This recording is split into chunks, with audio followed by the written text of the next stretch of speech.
Бул дүйнөдө эгерде сен Аллаха кайрылып намазга туруп намаздайын о Аллахым деп кол көтөрүп туруп, о Алла, сен менин Роббимсиң, сен менин жаратуучумсуң,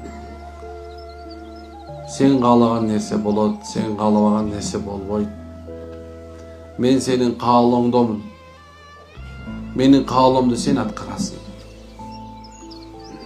сенден сураарым, мен бул дүйнөдө чачырап кеткен иштеримди кайра чогултуп бере көр. Эгерде сен чогултуп бербесең, мен кайра ордуна алып келе албайм, о Кудайым.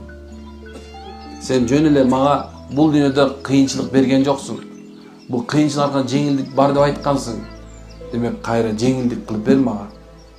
Бирок жеңилдикти бергенден кийин кайра кыйнап салбачы, анткени мен мындан тажадым деген сөз оозунан чыксынчы.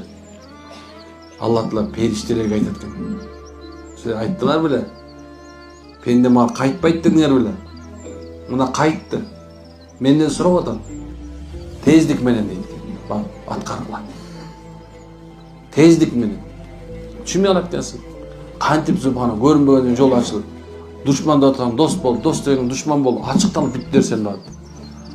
Алланын райымы келгенде ушундай болот.